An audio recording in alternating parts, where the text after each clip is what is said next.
Ya, baik, baik. Terima kasih Prof. Gonda, terima kasih seluruh panitia Eurasia di Universitas Muhammadiyah Malang. Bismillahirrahmanirrahim. Assalamualaikum warahmatullahi wabarakatuh. Salam sehat untuk kita semua. Terima kasih pada Prof. Gonda dan teman-teman atas kesempatan yang diberikan pada saya. Izin memperkenalkan diri, walaupun tadi sudah diperkenalkan. Nama saya Eli Maliha. Saya dari Universitas Pendidikan Indonesia dari program studi pendidikan sosiologi. Ya, hari ini saya semestinya datang di Universitas Muhammadiyah Malang, tapi qadarullah saya dalam kondisi sakit, namun saya tetap bersemangat. Mudah-mudahan para mahasiswa juga tetap bersemangat untuk kita sharing uh, tentang bagaimana pendidikan dalam resolusi konflik. Saya izin share screen terlebih dahulu.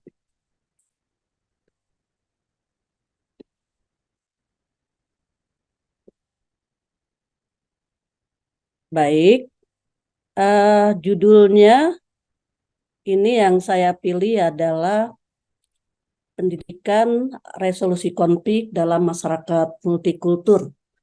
Ini saya dengar tadi adik-adik adalah mahasiswa hubungan internasional.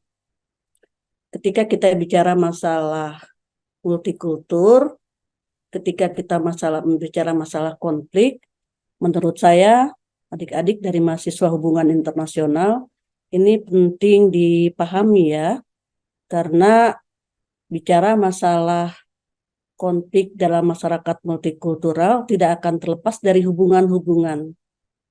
Nah, kalau kita mendengar dari Ki Hajar Dewantara, sebelum kita go internasional, sebelum kita melakukan hubungan yang luas di dunia, kita adalah yang pertama harus memperbaiki hubungan dengan diri sendiri. Kalau kata anak-anak muda sekarang, berdamai dengan diri sendiri, begitu ya. Kemudian setelah kita damai dengan diri sendiri, artinya tidak ada masalah dengan diri sendiri, artinya meminimalisasi ada masalah di dalam diri kita sendiri, maka kita bisa berhubungan baik dengan orang lain. Nah, hubungan baik dengan orang lain adalah tentu hubungan yang terdekat adalah di dalam keluarga. Nah, setelah keluarga sehat, keluarga bahagia, kita pun akan enak membina hubungan dengan tetangga kita, ya, dengan masyarakat terdekat di lingkungan kita. Jika masyarakat di lingkungan kita juga bahagia, kata Ki Hajar Dewantara ya, maka kita bisa terus membina hubungan dalam lebih tinggi di dalam negara kesatuan Republik Indonesia, dan lebih tingginya lagi nanti tentu saja kita juga akan berkontribusi nyata di dunia internasional, begitu ya. Jadi pendidikan resolusi konflik dalam masyarakat multikultur itu intinya bagaimana peran pendidikan untuk meresolusi konflik dalam masyarakat multikultur. Sebentar. Dalam kuliah kita pada pagi hari ini paling tidak akan membahas 4 hal dengan pengantar ya yang tadi saya sampaikan. Kita akan melihat bagaimana keragaman dan potensi konflik, atau kaitan keragaman atau multikultur dengan potensi konflik. Kemudian bagaimana pendidikan resolusi konflik dan pembangunan kampus yang damai, dan kita akan sama-sama merefleksi. Adik-adik mahasiswa yang saya banggakan, juga para dosen mungkin yang bergabung pada kesempatan pagi hari ini, izin saya hanya berbagi saja, hanya sama-sama sharing, sama-sama belajar dengan mahasiswa di pagi hari ini. Kita sudah tahu bahwa Indonesia ini adalah negara yang sangat-sangat beragam ya, sangat-sangat beragam. Kita sudah kenal mungkin dari sejak adik-adik di bangku TK dengan istilah Bhinneka Tunggal Ika. Mengapa sampai ada istilah Bhinneka Tunggal Ika? Kalau kita lihat dulu secara faktanya, kita paling tidak keragaman di Indonesia itu diambil dari 3 sudut ya. Kita melihat dari keragaman geografis, keragaman sosial, keragaman budaya. Kalau bicara keragaman geografis, tentu adik-adik tahu ya, bicara masalah konsep geografi itu kita bicara masalah iklim. Indonesia itu tahu ya, sekarang iklimnya sedang tidak bersahabat dengan kita ya. Ini kita memiliki 2 musim begitu ya. Ada musim panas, ada musim dingin ya. Bahkan kita ada daerah-daerah tertentu di bawah garis khatulistiwa. Secara geografis juga kita memiliki daratan dan lautan. Secara geografis pula juga kita terdiri dari pulau-pulau, ada pulau besar, ada pulau kecil gitu ya. Dan berbagai ragam karakteristik secara geografis. Bentuk tanah saja di kita beragam. Ya, kalau adik-adik belajar ilmu tanah, tanah di kita juga beragam.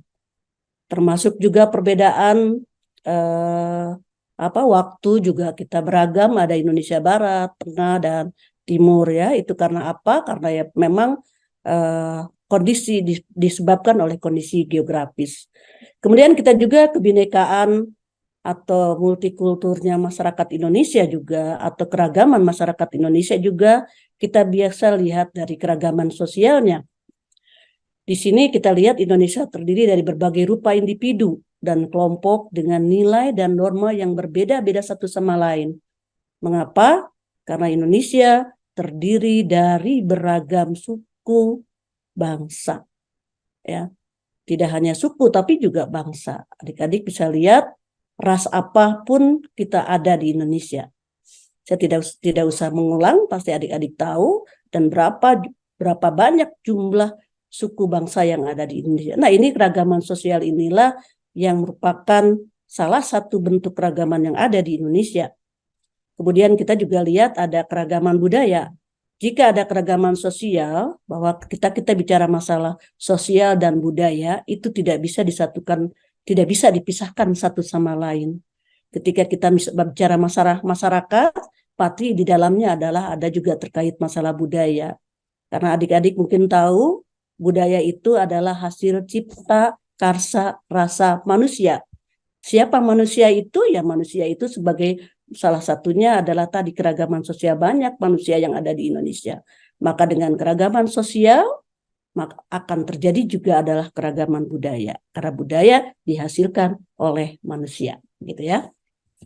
Selanjutnya, hal-hal yang tadi paling tidak kita bisa sedikitlah simpulkan bahwa keragaman Indonesia itu bisa sebagai potensi sekaligus tantangan tentu saja. Tadi kita secara geografi sudah saya sebutkan, antara lain memang kita memiliki daratan dan lautan dengan lebih dari 17.000 pulau.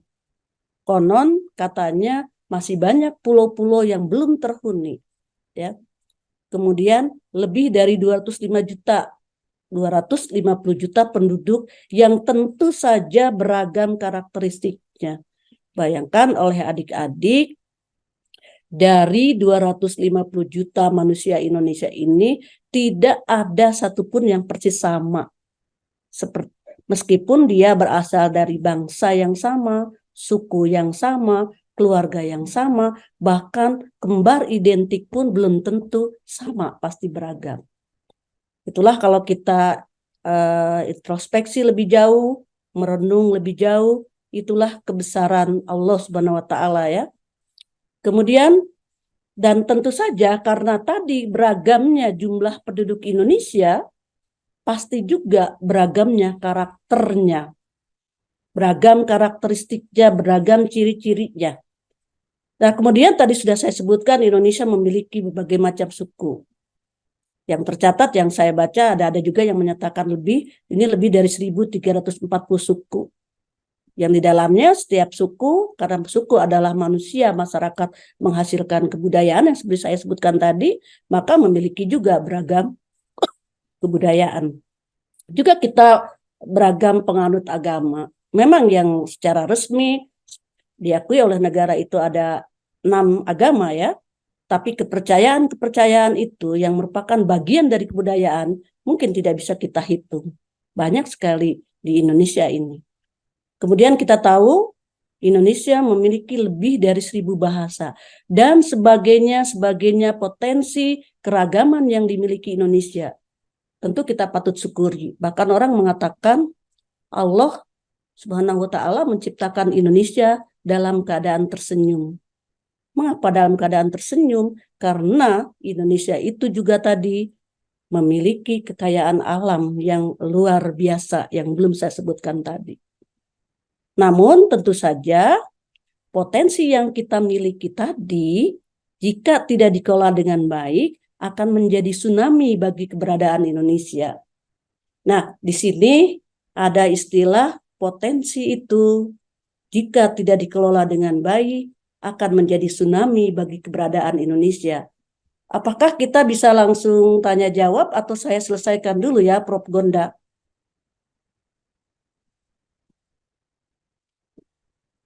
Baik. Mengapa potensi yang kita miliki jika tidak dikelola dengan baik akan menjadi tsunami bagi keberadaan Indonesia? Mari kita lihat. Karena keberagaman itu tentu kata beragam itu tidak sama. Kalau tidak sama, tentu saja ada hal-hal pendapat, inisiatif, apapun ada yang berbeda. Kalau berbeda, tentu saja akan ada sedikit perselisihan.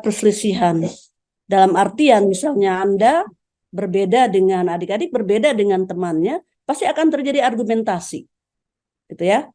Kalau misalnya melihat sesuatu hal yang nyata, misalnya ya, kalau sesuatu hal yang nyata ketika misalnya kita menambah 2 tambah 2 sama dengan 4, itu orang akan sependapat 2 tambah 2 sama dengan 4. Tapi kalau adik-adik bertanya misalnya mengenai hal yang lain, misalnya acara di kita menilai salah satu tragedi misalnya, ya bisa dari sudut pandang yang mana? Misalnya dulu ketika adik-adik mungkin di tragedikan Juruhan ya di daerah adik-adik ya mungkin ya, itu bisa melihat orang ada yang menilai dari sisi yang mana. Itu kan berbeda. Perbedaan-perbedaan itu jika dipertentangkan satu sama lain akan menimbulkan konflik. Jadi konflik terjadi karena ada perbedaan yang tidak terkondisikan dengan baik. Di sini saya contohkan saja ada salah satu kronologi tindakan represif terhadap mahasiswa Papua di Yogyakarta. Anda bisa lihat, bisa searching. Ini karena ada tindakan yang berlebihan dari aparat, kekhawatiran yang berlebihan. Nah, itu juga bisa menimbulkan konflik. Ya. Jadi Anda bisa lihat, adik-adik bisa lihat berbagai perbedaan-perbedaan baik cara menangani suatu kasus maupun menilai sebuah kasus atau menilai perbedaan itu sendiri itu bisa jadi menimbulkan konflik begitu. Nah, tetapi sebenarnya ketika ya tadi kalau saya katakan bahwa potensi tidak dikelola dengan baik akan menjadi tsunami bagi keberadaan Indonesia karena tadi Indonesia misalnya kalau kita hanya melulu mengatakan perbedaan-perbedaan terus bicara ini beda, itulah yang akan menimbulkan konflik, nantinya terjadi akan perang saudara. Di beberapa daerah sudah terjadi perang antar suku di Indonesia. Nah, kalau perang antar suku di Indonesia dibiarkan terus-menerus, maka akan mengancam keberadaan Negara Kesatuan Republik Indonesia. Padahal Negara Kesatuan Republik Indonesia sudah susah payah dibangun. Ya. Dan sebenarnya adik-adik sudah pernah dengar bahwa Negara Kesatuan Republik Indonesia itu dibangun atas dasar perbedaan. Maka ketika Sumpah Pemuda, pemuda yang memelopori, kita bertekad satu nusa, satu bangsa, satu bahasa, yaitu Negara Kesatuan Republik Indonesia. Kenapa? Karena itu dikelola dengan baik. Kalau tidak, sebaliknya tidak akan pernah terjadi Negara Kesatuan Republik Indonesia. Oleh sebab itu bahwa semestinya keragaman adalah kekayaan. Maka saya katakan tadi sebenarnya Allah Subhanahu wa Ta'ala menciptakan Indonesia itu dalam keadaan tersenyum karena kita memiliki keragaman yang menjadi kekayaan. Hanya tadi jika kita tidak bisa mengelola keragaman tadi akan menjadi potensi jika kita tidak bisa mengelola sumber daya manusia yang ada di Indonesia, akibatnya kita apa? Akibatnya manusia Indonesia akan terjebak ke dalam kebodohan. Jika tidak bisa mengelola keragaman alam Indonesia, maka kita akan hanya jadi konsumen di negara kita sendiri. Ya. Jadi sekali lagi kita harus menyikapi bahwa keberagaman itu atau keragaman itu adalah kuat kekayaan. Indonesia meraih kemerdekaannya setelah bersatu padu, satu suara mempersatukan keberagaman di antara penduduk Nusantara ya. Tadi sudah saya sebutkan. Baik, adik-adik kita langsung kepada pendidikan resolusi konflik ya. Jadi apa sih pendidikan resolusi konflik ini? Wah, jangan-jangan kalau saya di tingkat persekolahan, wah, jangan-jangan ada muatan lagi nih mata pelajaran kalau di sekolah. Sehingga beban siswa, beban guru akan semakin meningkat. Kalau di perguruan tinggi, saya memang termasuk pengampu mata kuliah pendidikan resolusi konflik ya, di UPI itu, yaitu di S3 dengan Prof. Bunyamin. Sebenarnya pendidikan resolusi konflik itu menyoroti bagaimana peran pendidikan dalam upaya-upaya meminimalisasi konflik atau dalam mencegah terjadinya konflik di tengah keberagaman masyarakat Indonesia. Nah, asal-muasalnya resolusi konflik ini adalah memang berasal dari Amerika ya. Jadi 3 misi pendidikan di Amerika saat itu, terutama di sekolah dan di perguruan tinggi, itu yang pertama, misi pendidikannya itu adalah sekolah yang aman, kemudian tercapainya keadilan sosial, dan lingkungan belajar yang kooperatif. Jadi, apa yang diperlukan untuk mencapai elemen misi ini, ya, dan menciptakan pengaturan yang ideal untuk belajar? Yang pertama adalah lingkungan di mana setiap pembelajar itu adalah adik-adik semua, orang yang sedang belajar, merasa bebas secara fisik dan psikologis dari ancaman dan bahaya. Kemudian sebuah arena di mana semua yang hadir dapat menemukan kesempatan untuk bekerja dan belajar bersama untuk peningkatan bersama. Kemudian lingkungan dapat menghormati, menghargai, meningkatkan, dan merayakan keragaman populasinya. Maaf. Arena yang memberikan akses dan kesempatan yang sama kepada setiap pembelajar, bebas dari pertimbangan masalah keragaman, berdasarkan ras, etnis, budaya, jenis kelamin, orientasi seksual, kemampuan fisik dan mental, atau kelas sosial. Izin saya minum dulu ya. Bismillah. Nah, itu kasus di Amerika. Apa misi pendidikan Indonesia? Nanti adik-adik harus bisa jawab kalau saya tanya ya. Apa misi pendidikan Indonesia? Kemudian kalau tadi ada 3 misi pendidikan Indonesia, sekarang Mas Menteri di kita itu mengatakan ada 3 dosa dalam pendidikan di Indonesia. Jadi bukan pendidikan, di dalam pendidikan menurut saya tidak ada dosa.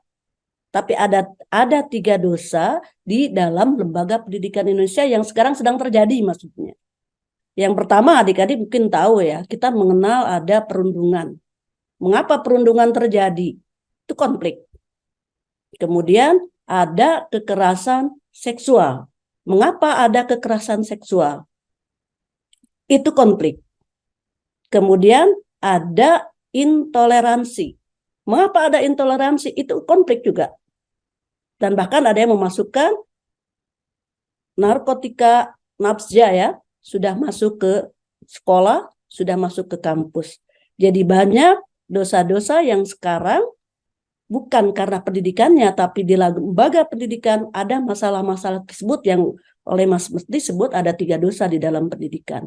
Kita bisa diskusi nanti belakangan. Ya. Apa misi pendidikan Indonesia, terutama yang tercantum di dalam pembukaan Undang-Undang Dasar 45.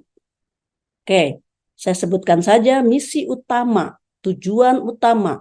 pendidikan Indonesia yang tercantum di dalam pembukaan Undang-Undang Dasar 45 adalah mencerdaskan kehidupan bangsa. Tentu kata mencerdaskan kehidupan bangsa itu, yang dicerdaskannya itu adalah kehidupannya. Bukan hanya otak bangsa, otak anak bangsa, tapi kehidupannya. Kalau kehidupannya yang cerdas ini, orang yang cerdas ini adalah orang yang bisa memilih mana yang baik dan mana yang benar. Kalau orang cerdas yang sudah bisa memilih mana yang baik, mana yang benar, maka potensi konflik itu bisa diminimalisasi. Jadi artinya pendidikan resolusi konflik ini adalah sejalan dengan misi pendidikan di Indonesia, misi tujuan nasional Indonesia, yaitu mencerdaskan kehidupan bangsa. Bahkan ada lagi satu lagi, ya, apa? Melindungi segenap bangsa Indonesia dan seluruh tumpah darah Indonesia, ya. Kemudian ada lagi apa? Ya, bahwa Indonesia itu kemerdekaan itu adalah hak segala bangsa. Nah, ini adik-adik yang di jurusan hubungan internasional, bahwa kemerdekaan itu hak segala bangsa. Makanya mengapa orang ramai-ramai mendukung Palestina? Karena orang Indonesia khususnya, di samping tentu saja kemanusiaan, ya sebenarnya Indonesia sudah jelas bahwa kemerdekaan itu adalah hak segala bangsa. Ingat, kata merdeka itu tidak berarti hanya merdeka secara negara, tetapi merdekanya itu adalah merdeka sebagai manusia. Nah, kita diskusi lebih lanjut nanti. Baik. Hal-hal yang ingin dicapai di dalam pendidikan resolusi konflik paling tidak di dalam keterampilan. Jadi tadi ya, jadi pendidikan resolusi konflik itu bukanlah mata pelajaran yang ada di persekolahan, tetapi misi bagaimana pendidikan itu untuk turut serta mencegah atau meminimalisasi terjadinya konflik, terutama tentu saja karena kita berada di masyarakat yang beragam, berada di masyarakat yang multikultur, ya, sehingga nanti di dalam pendidikan resolusi konflik ini negosiasi dan mediasi menjadi hal yang seringkali misalnya diajarkan oleh dosen Anda, oleh guru-guru dulu Anda, oleh teman sebaya Anda. Jadi bagaimana negosiasi dan mediasi menggunakan proses penyelesaian konflik pemecahan masalah kelompok dengan negosiasi dan mediasi untuk menyelesaikan perselisihan berbasis sekolah, berbasis kampus dalam meningkatkan iklim sekolah. Jadi di dalam kurikulumnya nanti orang-orang, dosen, guru, ya, kemudian pembimbing akademik Anda, ya, teman Anda yang sudah paham tentang pendidikan resolusi konflik itu akan paham banget bagaimana menjadi negosiator, bagaimana menjadi mediator. Dan tentu kalau kita sudah paham tentang pendidikan resolusi konflik, sedikitnya akan menurunkan gitu ya, kekerasan tadi ya, baik kekerasan karena bullying, karena kekerasan seksual. Kalau kita sudah dibekali dengan pendidikan resolusi konflik, ya, kemudian ada vandalisme, ada ketidakhadiran di sekolah, di kampus, ya, ada penangguhan atau skorsing dan sebagainya. Dan ini diharapkan kita kalau sudah paham tentang resolusi konflik ini, memahami diri kita sendiri lah gitu ya. Jadi kalau kita mengadakan pelatihan resolusi konflik, membantu siswa dan guru, membantu mahasiswa dan dosen memperdalam pemahaman mereka tentang diri mereka sendiri dan orang lain. Jadi seperti saya katakan tadi, pesan Ki Hajar Dewantara, kalau kita sudah berdamai dengan diri sendiri, kita sudah bahagia dengan diri sendiri, maka ketika kita berhubungan dengan orang lain pun kita akan bahagia. Dan seterusnya, seperti itu. Kemudian ada keterampilan hidup, memberikan keterampilan hidup, sehingga pelatihan resolusi konflik memberikan penerima pelatihan dengan keterampilan hidup yang penting. Keterampilan hidup yang penting itu apa? Paling tidak misalnya ketika kita bisa mendengarkan orang lain, ketika kita bisa menyimpan rahasia orang lain, itu keterampilan hidup. Ketika kita bisa bersifat toleran, ya, dan seterusnya. Kemudian Pelatihan dan pemecahan masalah kelompok, negosiasi, dan mediasi mendorong aktivitas kewarganegaraan tingkat tinggi. Jadi sebetulnya kalau kita sudah menjadi paham bagaimana menjadi seorang negosiator, menjadi mediator, apalagi Anda adik-adik semua adalah di hubungan internasional, itu sebetulnya kita sudah menjadi warga negara kelas tinggi. Karena kita berada di orang-orang yang bisa menjadi mediator tadi. Nah, kemudian kesempatan bagi siswa atau bagi mahasiswa. Jadi sebenarnya ketika paham betul dari hasil pelatihan resolusi konflik ini, mengalihkan tanggung jawab untuk memecahkan beberapa konflik sekolah kepada siswa, konflik mahasiswa terhadap memecahkan beberapa konflik yang terjadi konflik yang terjadi di kampus terhadap mahasiswa sendiri, dalam artian begini. Jadi kalau adik-adik dulu di sekolah, kalau ada konflik langsung lari ke guru bimbingan konseling.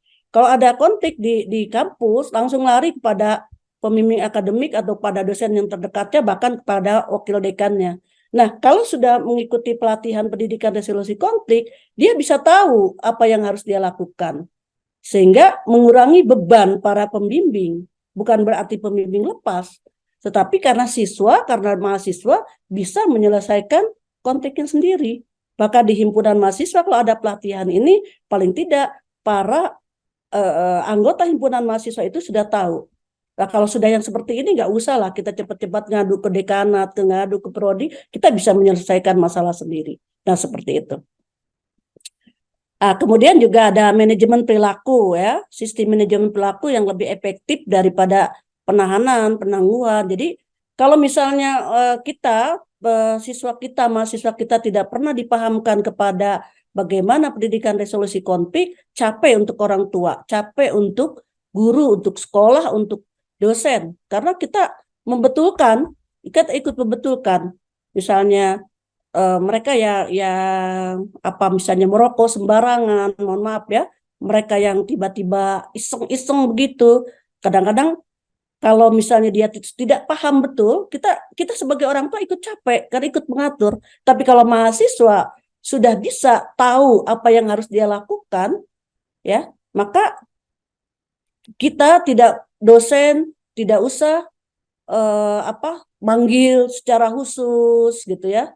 Guru tidak usah langsung membimbingan, konselingkan gitu, karena memang sudah tahu gitu. Jadi mahasiswa tahu bagaimana perilaku yang efektif itu.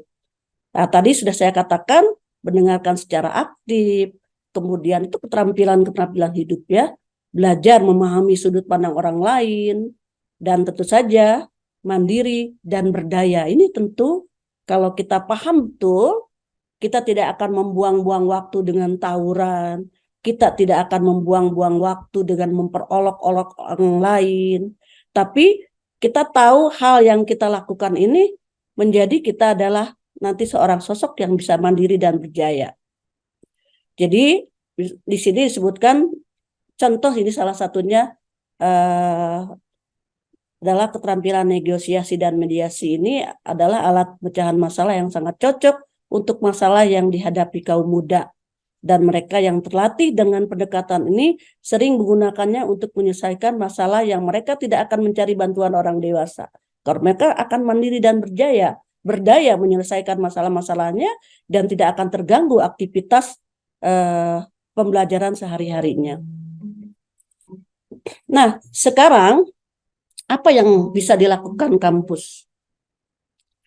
Yang pertama adalah solutif dan konstruktif, ya. Mencari solusinya yang bersifat konstruktif.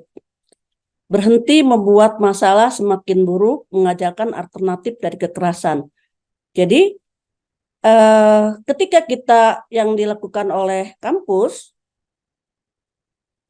jangan sampai masalah itu semakin buruk. Tetapi bagaimana mengajarkan alternatif dari kekerasan? Paling tidak tadi pendidikan resolusi konflik itu masuk ke dalam kurikulum mata pelajaran tertentu atau masuk ke dalam diri dosennya, masuk ke dalam diri mahasiswanya melalui kegiatan-kegiatan kemahasiswaan. Ya, jadi jangan sampai masalah semakin besar karena tidak pernah dijadikan solutifnya, jadikan solusinya gitu.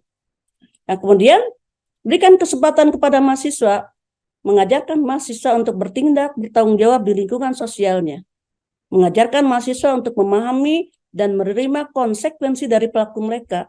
Jadi biarkan mahasiswa kita, adik-adik semua, kalau nanti ada kaderisasi, bukan mengajarkan kekerasan dengan kekerasan. Bagaimana caranya tanpa kekerasan tapi adik-adik bisa mengkader secara baik. Begitu ya.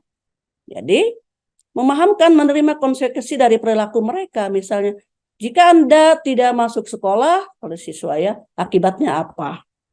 Jika mahasiswa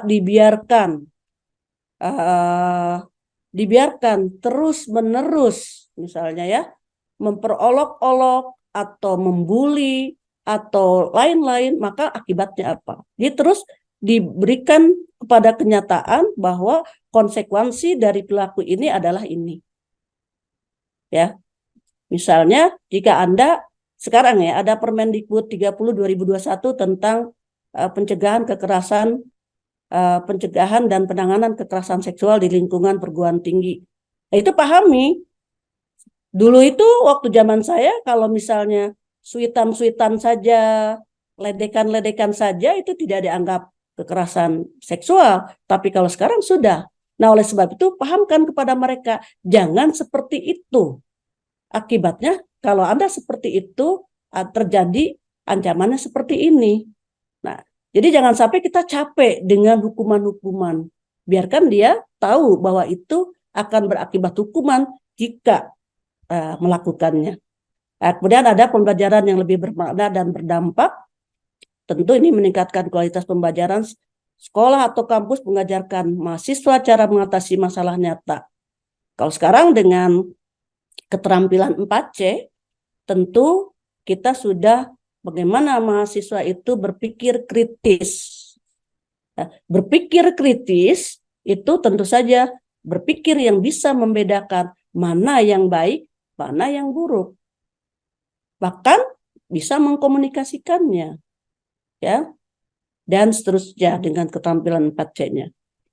Nah, memang impiannya adalah kita berharap lingkungan di mana setiap pembelajar merasa bebas secara fisik dan psikologis dari ancaman dan bahaya.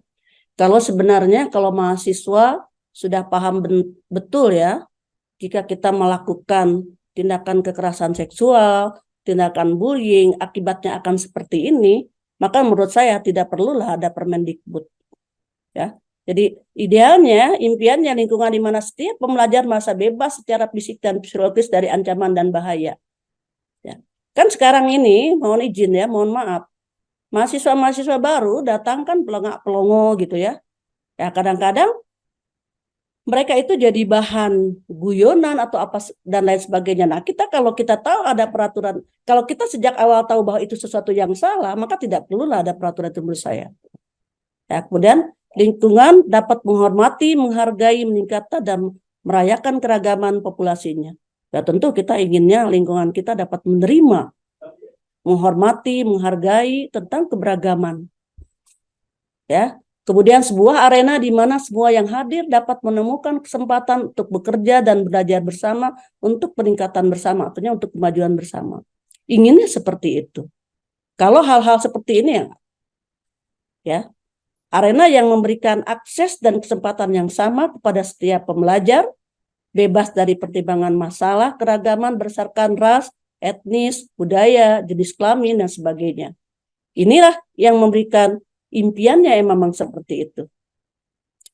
Nah, sekarang kita lihat. Adik-adik harus bisa membedakan ya multikultural dengan multikulturalisme. Kalau multikultural itu adalah keberagaman tadi. Meskipun multi itu banyak, kultural itu budaya, jadi keberagaman budaya. Tapi kalau multikulturalisme itu kan ada isme, adalah upaya bagaimana kita bisa bersikap sebagai manusia yang mau menerima tentang keberagaman ini, ya. Jadi kata ismunya berbeda. Kemudian pendidikan resolusi konflik dan kampus damai. Nah, apa juga yang harus dilakukan atau yang harus ada di lingkungan kampus? Lingkungan belajar yang kooperatif.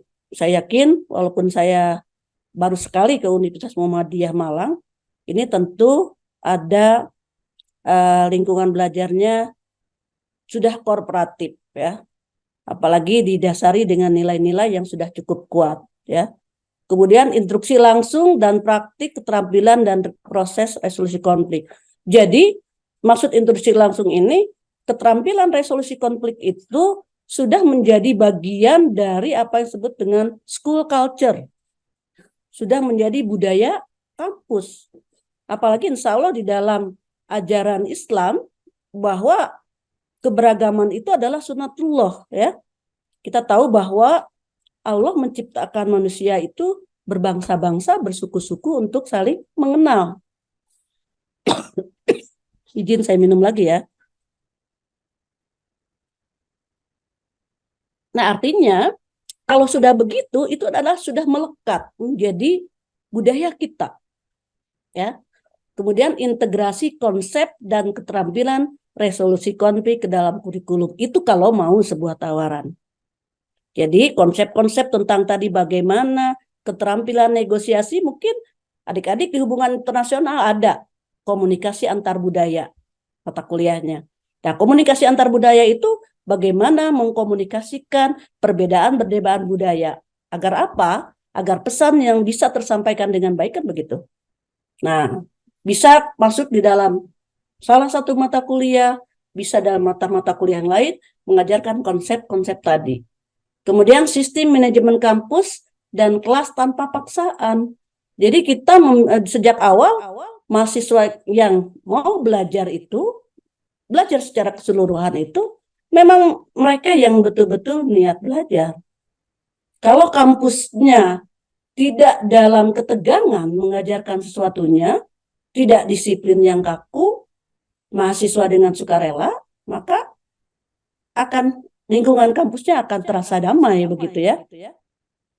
Nah, kemudian kita juga kenal dengan nama salah satu pendekatannya, Community Board Program. Ini salah satu yang pertama kali mengakui nilai bergerak di luar pendekatan mediasi rekan atau peer sejawat ke pendekatan seluruh sekolah untuk pendidikan hasil konflik di sekolah dan seluruh distrik sekolah. Kemudian ada pendekatan sekolah damai menggabungkan kurikulum proses, mediasi, dan pendekatan kelas damai. Jadi dalam Community Board Program ini ada pendekatan mediasi teman sejawat, yang tadinya pendekatan antar teman ke pendekatan sekolah melalui kurikulum, ya. Kemudian atau melalui kurikulum itu melalui proses, ada juga yang melalui proses misalnya dalam pembinaan himpunan mahasiswa. Kemudian ada juga keterampilan-keterampilan lain dan sebagainya. Ini salah satu contoh saja. Nah, bagaimana transformasi menuju kampus damai? Sekarang ini misalnya melembagakan pelatihan resolusi konflik untuk orang dewasa. Jadi bisa diselenggarakan tadi peer group antar mahasiswa sendiri, bisa diselenggarakan oleh kampus, ya, bisa melalui, jadi kalau himpunan kan organisasi intra ya, tapi ada juga organisasi ekstra. Kemudian merancang ekspektasi perilaku dan sistem manajemen sesuai dengan teori resolusi konflik, itu mungkin Anda juga sudah pernah belajar tentang teori-teori itu. Kemudian atau ada yang nanti kalau belum belajar bisa sama-sama ditanyakan kepada dosennya. Kemudian kemudian membangun kerjasama dengan memasukkan pembelajaran kooperatif dan kegiatan interaksi ke dalam kelas. Jadi bagaimana pembelajaran itu bersifat kooperatif. Jadi di sini dosen tidak mentang-mentang dia punya kuasa misalnya, dengan relasi kuasanya sehingga sewenang-wenang, tapi kooperatif dengan mahasiswanya. Artinya juga pembelajaran sekarang kan sudah pembelajaran berfokus pada siswa pada mahasiswa, bukan lagi berfokus pada dosen, ya. Sehingga juga kita adik-adik mungkin juga sekarang sudah banyak di antara adik-adik yang sudah ikut program Merdeka Belajar Kampus Merdeka. Jadi lebih kooperatif lah untuk melihat keberagaman kemampuan individu gitu ya, keberagaman ketertarikan terhadap mata-mata kuliah tertentu gitu ya. Kemudian mengembangkan ruang lingkup dan urutan keterampilan tersebut yang diajarkan kepada siswa atau mahasiswa. Jadi bagaimana ruang lingkupnya, bagaimana keterampilannya harus diajarkan, tentu mahasiswa semester 1, 2, 3, 4 dan seterusnya itu akan berbeda. Maka tadi saya tanya kepada Prof. Gonda ya, ini ada semester 1, ada semester 3 dan sebagainya yang memang tertarik tentang multikultur. Kalau kita sudah tertarik tentang multikultur, apalagi kita nanti ada multikulturalisme, artinya saya punya keyakinan adik-adik mahasiswa yang ada di sini ini adalah termasuk adik-adik yang ingin kampusnya adalah damai begitu ya. Kemudian mengembangkan proses evaluasi untuk mencapai tujuan menjadi kampus yang damai seperti apa ini tujuan. Ini tentu saja evaluasi ini bukan hanya dilakukan oleh kampus, oleh pimpinan kampus, tapi juga oleh mahasiswa. Mahasiswa dapat mengevaluasi dirinya, himpunannya, dan seterusnya. Bagaimana sih kalau seperti ini, nampaknya kita susah nih menjadi kampus yang damai. Jadi ada beberapa sekolah misalnya, beberapa perguruan tinggi antara kakak tingkatnya, cuttingnya itu dengan adiknya seolah ada jarak. Nah itu berarti kita evaluasi itu bukan merupakan kampus yang damai. Memberikan pelatihan mediasi bagi mereka yang ingin menjadi mediator, memberikan kesempatan pada masyarakat untuk menjadi mediator di kelas masing-masing. Makanya sekarang ini di beberapa kelas suka ada PJ untuk menjadi mediator untuk dosen. Tapi di beberapa kelas tiba-tiba juga kadang-kadang kita juga sudah suka percaya sama seseorang dan bisa jadi seseorang yang di kelas itu kita tuakan dialah yang jadi mediator. Ya, memberikan kesempatan pada setiap mahasiswa untuk belajar dan mempraktekkan strategi pemecahan masalah dan negosiasi ya, seperti itu. Nah, ini tanggung jawab orang dewasa. Orang dewasa itu dosen, kakak tingkatnya, mungkin juga yang dituakan di kelas itu dan sebagainya. Kemudian memberikan kesempatan untuk pemahaman yang sesuai dengan usia. Tadi sudah saya katakan, saya mengajarkan negosiasi di anak-anak SMA, mungkin berbeda mengajarkan negosiasi di mahasiswa, apalagi mahasiswa hubungan internasional akan berbeda lagi. Tapi dasarnya adalah sama, ya. Nah, kemudian, jadi kalau Anda mungkin apa sih bedanya mediasi dengan negosiasi? Nah, nanti boleh tanya. Memberi kesempatan untuk pemahaman yang sesuai dengan usia tentang definisi konflik. Jadi kalau saya mengajarkan resolusi konflik di SMA, saya tidak akan terjebak dengan konflik adalah bla bla bla. Tetapi kita lebih kepada ini contoh konflik. Ini nilai-nilai, ini perilaku yang mungkin akan menimbulkan konflik. Kalau ini terjadi bagaimana kita mencegahnya? Nah, seterusnya. Lain kalau kita debat, kalau saya dengan sesama dosen bisa debat tentang pengertian multikulturalisme saja sudah bisa diperdebatkan, misalnya seperti itu. Oke. Kita seringkali melihat hukuman dan disiplin. Yang harus dihindari adalah ketika kita paham betul tentang pendidikan resolusi konflik adalah hukuman. Justru tujuan pendidikan resolusi konflik itu agar orang dewasa tidak menyampaikan hukuman banyak gitu, tapi lebih disiplin yang diharapkan. Ya, jadi kalau hukuman itu kan nanti ada otoritas sewenang-wenang, menimbulkan amarah, kemudian tanggung jawab otoritas jadi kepada orang yang ini menjadi kontrol gitu ya, sehingga kemudian kalau dihukum itu merasa oh iya saya dihukum, itu menjadi identitas kegagalan bahwa oh saya itu dihukum karena tadi saya telat masuk kuliah, kemudian saya ini, kemudian padahal saya alasannya kenapa saya telat bla bla bla bla, jadi dia ada merasa gagal. Nah, kemudian menutup opsi individu. Nah, tidak ada pilihan-pilihan lagi. Pokoknya ini hukuman. Lain dengan mendisiplinkan. Kalau disiplin itu kan kita lihat dari awal sudah kita komunikasikan bagaimana meningkatkan disiplin sehingga disitulah kita perlu konsekuensi, konsisten, ramah dan mendukung. Kemudian kalau sudah ada disiplin itu asalnya kalau disiplin sudah tumbuh itu tentu berasal dari dalam individu ya. Sehingga dari dalam individu, maka individu itu perubahan perilakunya itu didasarkan karena semangat dirinya sendiri. Nah, kalau kita sudah disiplin, itu strategi keterlibatan aktifnya itu akan muncul daripada kita berikan dengan hukuman. Nah, sehingga dengan disiplin itu membuka opsi-opsi yang ada di dalam individu, pilihan-pilihan yang ada di dalam individu. Gitu ya. Nah, mungkin di penghujung kita akan merefleksi dengan adik-adik bisa menjawab pertanyaan sendiri di dalam hati.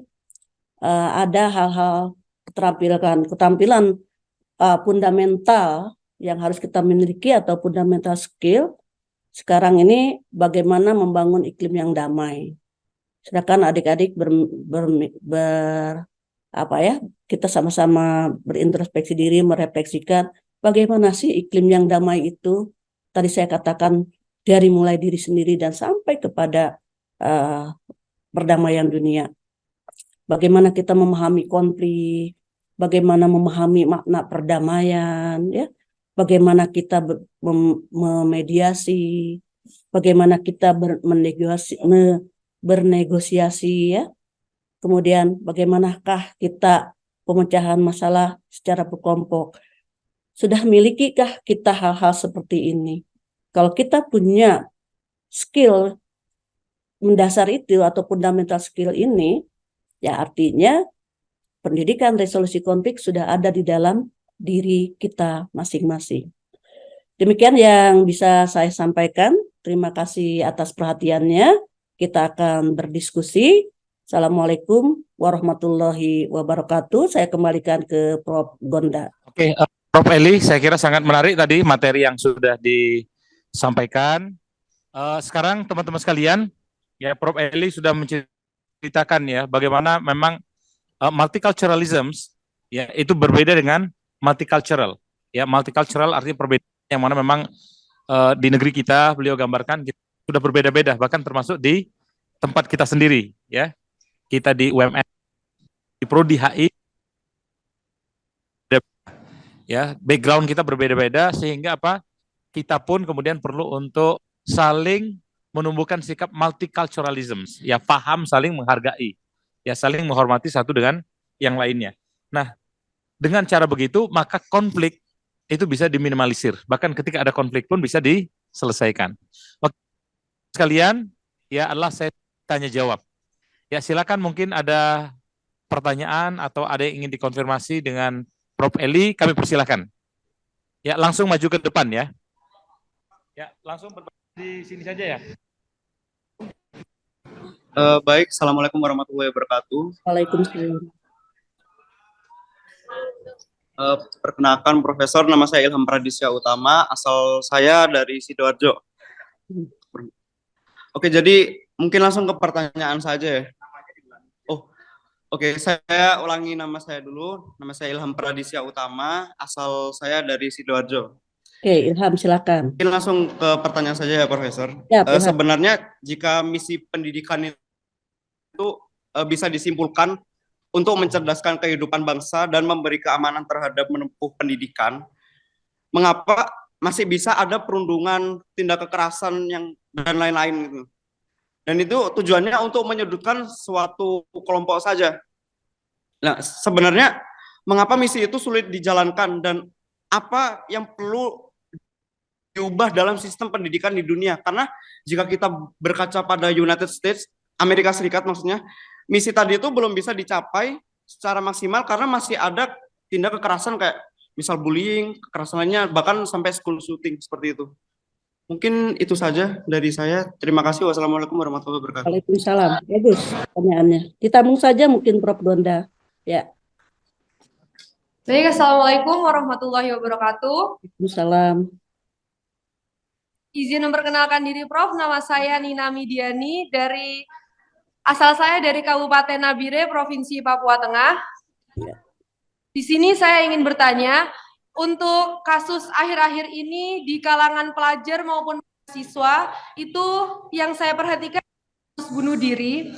Jadi pertanyaan saya, untuk kasus bunuh diri ini, apakah sistem pendidikan harus diperbaiki atau mungkin psikologis dari mahasiswa dan pelajar itu yang harus dibina agar tidak agar mengambil keputusan yang tidak dipikirkan ke depannya gitu, Prof. Baik, Baik. terima kasih. Itu pertanyaan Baik. saya. Assalamualaikum warahmatullahi wabarakatuh. Bagus pertanyaannya.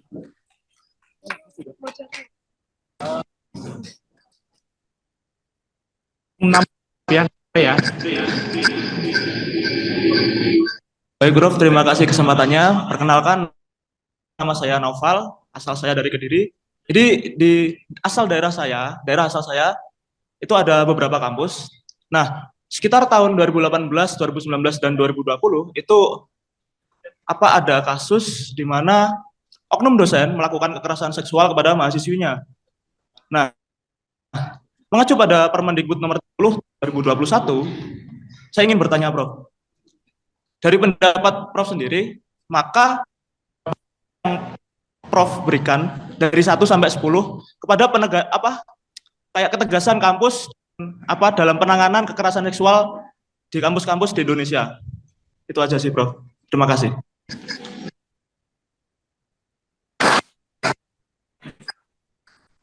Permisi, terima kasih atas kesempatannya. Perkenalkan, nama saya Farid, asal Banjarmasin. Jadi saya ingin bertanya, Prof, tentang bagaimana sih persepsi pendidikan resolusi konflik terhadap pendidikan karakter yang mengacu kepada manajemen perilaku. Karena yang kita ketahui, pendidikan karakter di Indonesia itu cuma hanya tersirat, Prof. Seperti contohnya, kita sering guru-guru atau dosen sering menghimbau kepada mahasiswa atau mahasiswanya kalau ujian jangan menyontek. Akan tetapi sampai sekarang pun karakter tersebut ya tidak dapat diimplementasikan dengan baik gitu. Nah, dan yang saya pahamin adalah pendidikan karakter ini sangat mempengaruhi ke manajemen perilaku. Manajemen perilaku di sini yaitu seperti pemecahan masalah, terus manajemen emosional, dan sangat mempengaruhi kepada lingkungan. Jadi ketika perilaku seseorang itu baik, maka lingkungan kehidupan dia juga akan menjadi lebih baik seperti itu, dan juga sebaliknya. Jadi seperti itu, Prof. Jadi bagaimana persepsi dari pendidikan resolusi konflik terhadap pendidikan karakter yang mengacu kepada manajemen perilaku? Sekian, itu saja pertanyaan dari saya. Terima kasih. Prof. Eli, ini sebentar, ini yang mau tanya, apa mau dijawab dulu atau sekalian semuanya, Prof? Nggak apa-apa, Pak Gonda, semuanya aja dulu. Oh, semuanya dulu ya. Nanti jawabnya satu-satu.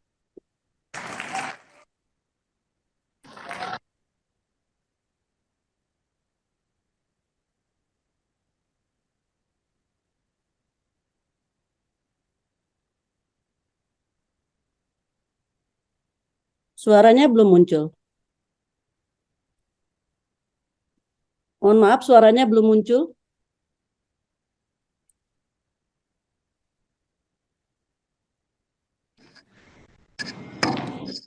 Terus ada intoleransi dan nafza. Diulangi, bagaimana Dek? sih, Bu? Diulangi, Dek, suaranya tadi belum muncul. Oke. Dari perkenalan. Oke. Tadi kan Ibu mengatakan bagaimana sih ada beberapa dosa dalam pendidikan Indonesia. Namanya siapa, Dek? Oke. Saya ulangi, perkenalkan, nama saya Levindra Hira. Saya mahasiswa dari Prodi. Saya berasal dari. Saya mau bertanya. Tadi kan Ibu jelas ada beberapa dosa dalam pendidikan Indonesia. Peran mahasiswa untuk mengatur untuk dosa tidak terjadi ulang atau tidak, masih banyak beberapa siswa itu kadang masih mengalami terus ada seksual. Mungkin cukup itu saja. Wassalamualaikum warahmatullahi wabarakatuh.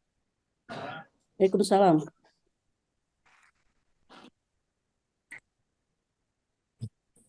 Ya, assalamualaikum warahmatullahi wabarakatuh. Nama saya Andi Jadi saya ingin bertanya tentang yang tadi ada pertanyaan Suaranya putus-putus ya di saya. Silakan. tawuran dan segala macam. Jadi di Makassar sendiri ada suatu politik identitas di kampus antara dua organisasi daerah, dan ini terjadi pada karangan mahasiswa. Jadi mereka konflik ini bukan hanya seperti konflik-konflik tawuran yang 1-2 hari besok rekonsiliasi selesai. Mereka pasti bakal bilang bahwa konflik ini telah menjadi warisan dari ratusan tahun yang lalu, yaitu kerajaan Luwu dan Bone. Saling tikam-menikam di parkiran kampus itu sudah biasa di sana. Jadi pertanyaan saya, bagaimana menyelesaikan suatu konflik di kampus yang bahkan adat istiadat sudah dibawa-bawa? Sekian.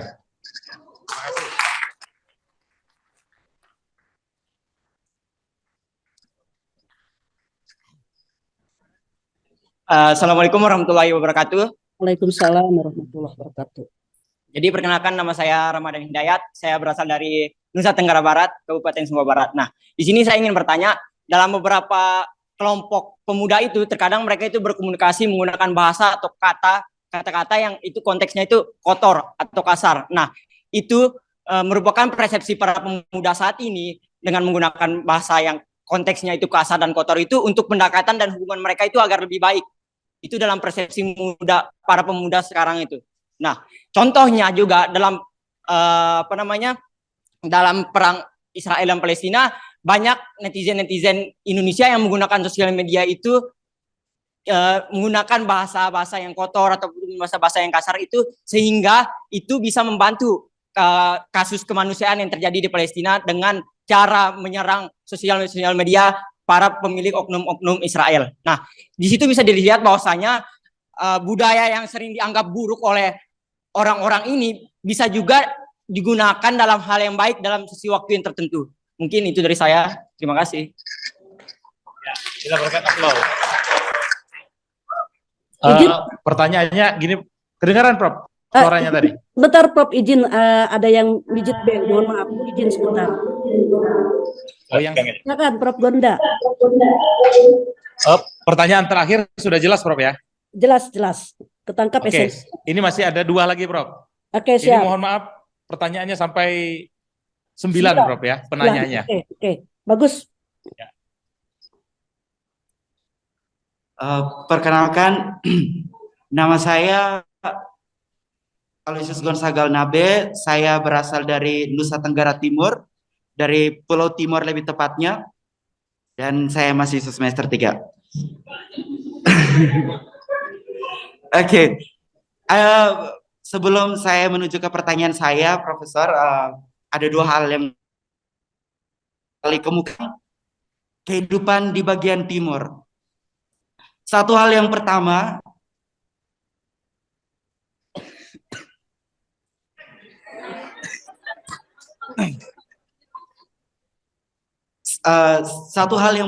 yang bisa diketahui dari kehidupan di timur adalah perasaan kekeluargaan kami. Saya mungkin temukan itu juga di bagian Jawa, tetapi saya tidak melihat seintens yang ada di bagian timur. Kalau teman-teman berada di bagian timur atau mereka yang di sini berasal dari timur, bisa nanti testify ke teman-teman di samping kiri kanan bahwa perasaan kekeluargaan di bagian timur itu sangat-sangat kuat. Bahkan saking kuatnya, orang yang bukan saudara kandung kami, kalau dilukai teman kami aja, itu kami merasa kayak kami yang terluka. Dan oleh karena itu bisa ditemukan banyak kasus orang timur menikam orang lain sampai mati hanya karena mau bela temannya sendiri. Nah, itu yang menurut saya sebenarnya kaya dari timur itu. Oke, itu hal pertama yang perlu saya kemukakan. Dan yang kedua, saat kita berbicara soal timur, orang-orang bagian timur, kami banyak yang merasa tertinggal, kami merasa terbelakang, kami merasa tidak diperhatikan, minoritas hidup di negara yang seperti ini dan kadang terdoktrinasi untuk berpikir sama dan harus selalu sama dengan mereka. Dan bahkan saya secara pribadi kurang setuju dengan Sumpah Pemuda yang mengatakan bahwa kita itu satu bangsa. Menurut kami, kita berbeda bangsa. Dan jangan menyatukan kita karena kita berbeda. Kami unik menjadi bangsa kami sendiri dan kalian unik menjadi bangsa kalian. Seharusnya jangan ada doktrinasi seperti itu. Nah, dari experience itu kadang kami merasa terbelakang kan. Nah, saat kami berpindah ke wilayah Jawa dan menempuh pendidikan, banyak sekali kami tekan dengan posisi kami yang sebagai minoritas, posisi kami yang selalu merasa terbelakang, posisi kami yang selalu merasa diperhatikan, dan yang satu-satunya yang kami punya hanyalah perasaan kekeluargaan itu, sikap agresif. Dan terkadang teman-teman yang dari Jawa tidak ada yang mau mengerti itu, dan mereka ternyata tidak melihat apa yang dibalik itu semua. Tidak ada yang mengapresiasi bahwa ternyata dibalik kami mau menikam orang lain hanya karena teman kami luka itu, ternyata ada cinta terhadap family kami yang kuat. Seharusnya itu diapresiasi juga. Tidak ada yang pernah memperhatikan itu. Nah, yang menjadi pertanyaan saya di sini, oke lah, orang biasanya tanya jawaban terhadap situasi seperti ini adalah pendidikan, supaya setiap orang kemudian bisa datang dan mengerti. Tapi di sisi lain, saya secara pribadi, dari experience saya sendiri, saya merasa pendidikan itu justru berbahaya atau menjadi ancaman terhadap bonding family itu. Semakin saya di sini, di UMM, saya sendiri secara conscious, secara sadar, tidak mau untuk berhubungan dengan teman-teman saya timur secara intens, atau bahkan saat berada dalam kelas melihat teman saya yang kesusahan, perasaan yang kayak mau langsung membantu dan lain segalanya itu terhalang karena saya berpikir, well, kadang ini tidak rasional karena dia salah, ya udah biar dia apa. Saya tidak tahu cara mengelaborasikannya lebih lanjut. Saya hanya meminta pendapat Profesor soal itu, dan ya ini mungkin bukan pertanyaan tapi lebih ke diskusi. Terima kasih. Ya, kita berikan aplaus. Ini sayang sekali memang Prof. Eli tidak hadir, Prof. Eli Ya, betul offline, sekali. dan mudah-mudahan lain waktu. Ya, Ini ya. Prof, ada nambah sudah 2 lagi yang berdiri di belakang ini, Prof. Saya- Akhirnya jadi ada 12 ya. 9, 10, 11. Nah, ya nggak apa-apa. Nggak masalah ya, Prof? Tidak Oke ya, apa-apa. diteruskan. Kalau waktunya ada. Ya, silakan. Perkenalkan, nama saya Nanda Faik Fadlur Rahman, asal saya dari Singosari, Jawa Timur. Ya, pertanyaan saya adalah, bagaimana cara kami sebagai mahasiswa bisa mengurangi adanya prejudice atau prasangka buruk, yang seringkali prasangka ini datang dari pengalaman sendiri atau bahkan dari sosial media. Nah, kalau kita berkaca dari cerita yang diceritakan Gonza tadi, nah, orang Timur melakukan banyak konflik dan itu masuk berita. Dari berita situ banyak orang lokal melihat, oh, berarti orang Timur ini suka kekerasan dan sebagainya. Dan kalau kita juga berkaca dari apa yang terjadi di Amerika Serikat, di mana orang-orang berkulit hitam dan orang-orang Arab itu di media Amerika Serikat dicap sebagai teroris atau dicap sebagai orang yang tidak berpendidikan atau orang yang barbaric atau keterbelakangan. Sehingga orang-orang yang datang dari komunitas tersebut harus prove themselves further, harus harus menunjukkan sendiri kalau mereka itu tidak barbaric, kalau mereka itu sebenarnya orang yang teredukasi. Nah, dari prasangka-prasangka buruk itu bagaimana cara kita bisa mengurangi dan juga menyadarkan masyarakat kalau sebenarnya kita tidak bisa mengelompokkan orang itu sebagai hitam dan putih, sebagai baik dan buruk, bahwa dunia ini adalah abu-abu dan tidak semua orang itu sama. Nah, mungkin itu saja. Oke. Ya, berikan aplaus lagi. Baik, Assalamualaikum warahmatullahi wabarakatuh. Ibu, perkenalkan nama saya Indah Anisha, saya berasal dari Provinsi Banten. Mungkin kalau ibunya orang Sunda, saya juga orang Sunda. Jadi pertanyaan saya, Bu, karena saya kesini tuh merantau, jadi banyak hal yang perlu saya terima, hal-hal baru yang perlu saya terima sebagai adaptasi baru. Karena sebelumnya juga saya sebelum di sini merasakan hal yang sama di daerah lain, harus adaptasi dengan hal baru segala macam, yang akhirnya nggak jarang saya menemukan juga kasus di mana karena saya orang luar, bukan dari daerah tersebut, jadi membentuk kotak-kotak grup tertentu gitu Bu. Akhirnya saya terasingkan gitu.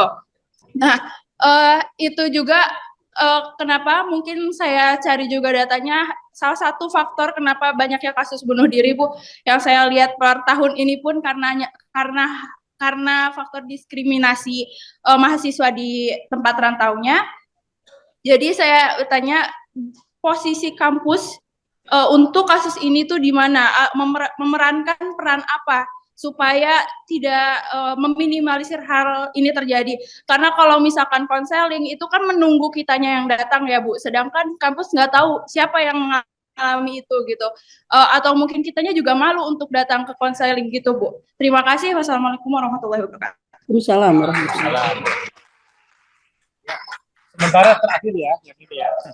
Ya, silakan. Oke Bu, terima kasih atas tadi pemaparannya. Saya mau bertanya, nama saya Amri Turgajali dari Provinsi Kalimantan Selatan.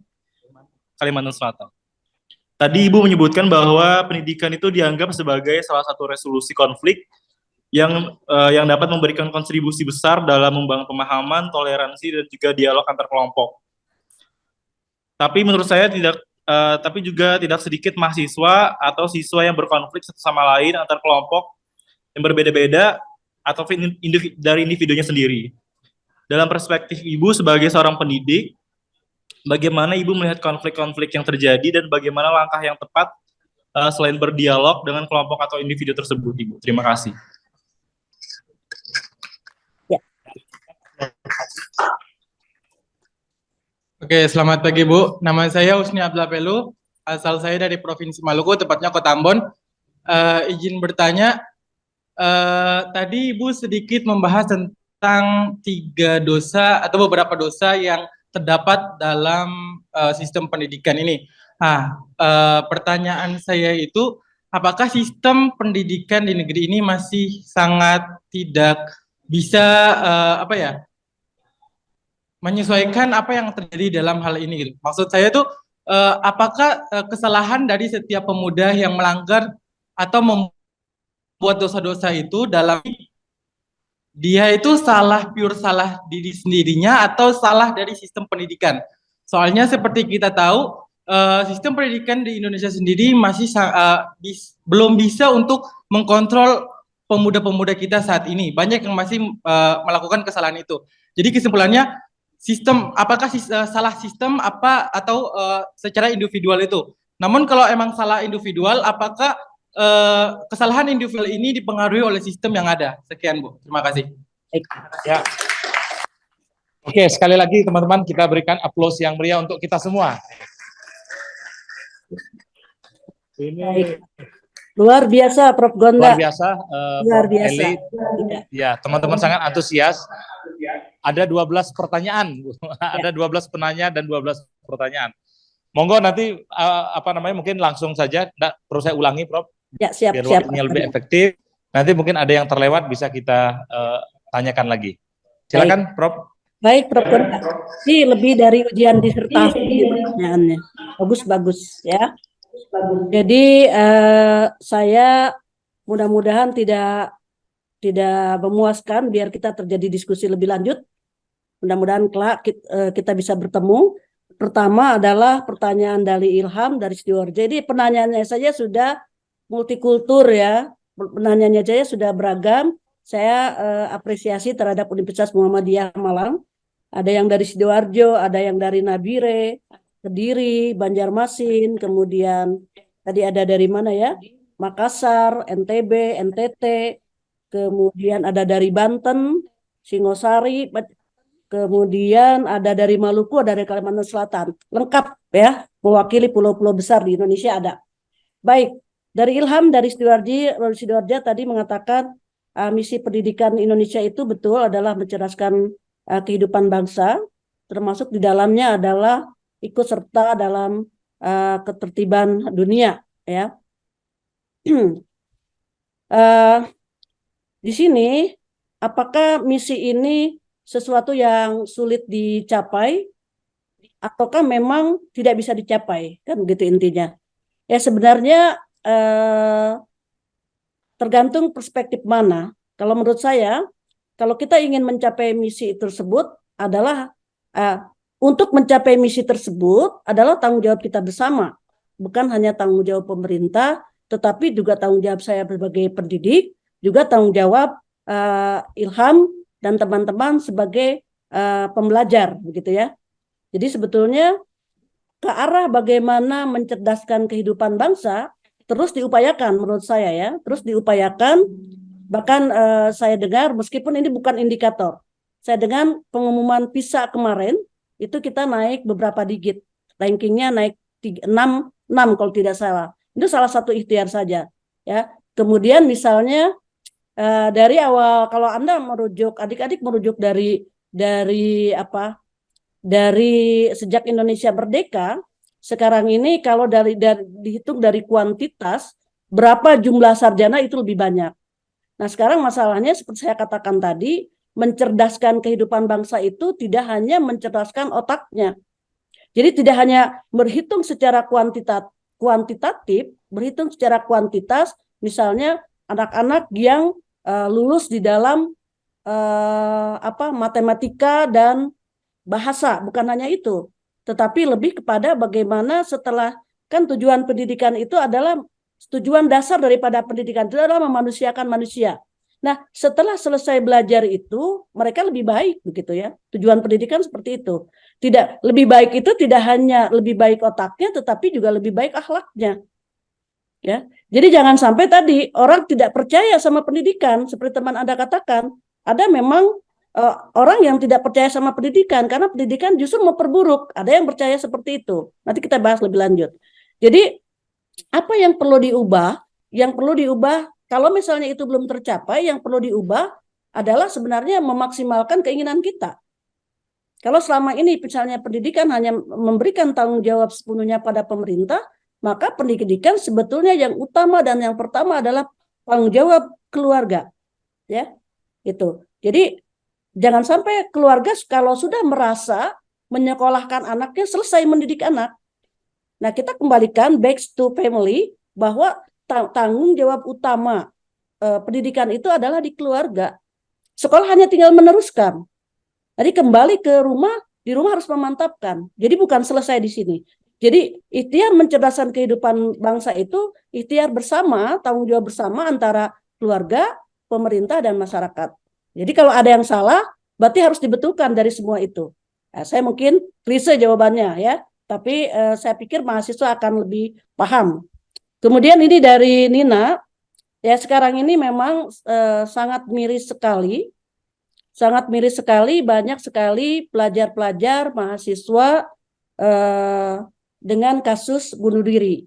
Kita tidak bisa mengatakan dan kita tidak bisa membandingkan misalnya begini. Kepada anak-anak zaman sekarang, jadi anak-anak itu terlahir pada zamannya. Ya. Zaman saya dengan zaman anak-anak saya tentu berbeda. Jangan pernah membanding-bandingkan zaman saya dengan zaman anak saya. Misalnya, ketika saya mengatakan kepada anak-anak saya, kepada mahasiswa saya, lah begitu saja kok mudah kecewa misalnya. Zaman saya dulu, nah itu nggak bisa juga seperti itu. Karena konteksnya berbeda. Ya. Kalau dulu misalnya orang tua kita untuk masuk perguruan tinggi itu susah karena memang perguruan tinggi sedikit. Kalau sekarang mudah, jangan sampai kamu sudah syukur loh, udah bisa kuliah juga, nggak bisa begitu. Karena sekali lagi konteksnya berbeda. Jadi kita coba pahami mahasiswa kita, siswa kita itu tidak dalam seluruhnya, tetapi dalam secara individual. Ya. Sehingga apa? Kemarin saja terus terang ya di kami mahasiswa belum belajar, belum jadi mahasiswa, baru registrasi. Pulang ada percobaan bunuh diri, melompat dari lantai 3 kalau salah dari parkiran. Untung masih selamat. Ya. Kalau orang main bertanya itu betul nggak kemarin terjadi bunuh diri? Enggak, itu hanya buat konten. Itu padahal bohong. Tidak buat konten, sesungguhnya memang mau bunuh diri.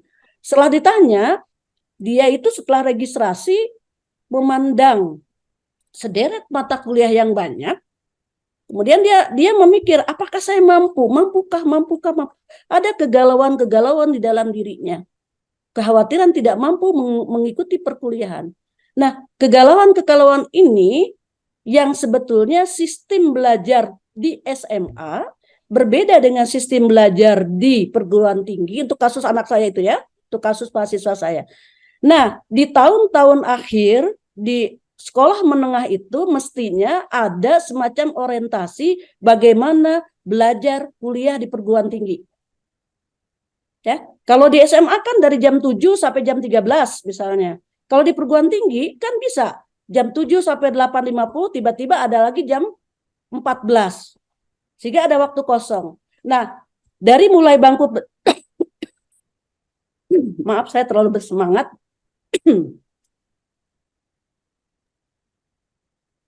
Dari mulai bangku persekolahan itu sudah persiapkan bagaimana cara belajar mengikuti pendidikan tinggi. Nah, kemudian ini pencegahan ya.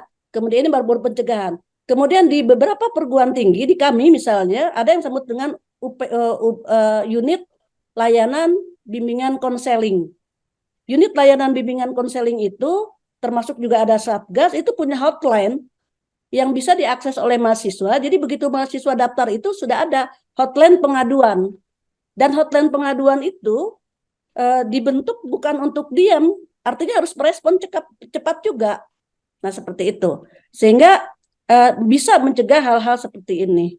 Nah, mengapa sih banyak sekali kasus terjadinya bunuh diri ini? Sekali lagi saya tidak bermaksud victim blaming, tidak bermaksud menyalahkan korban.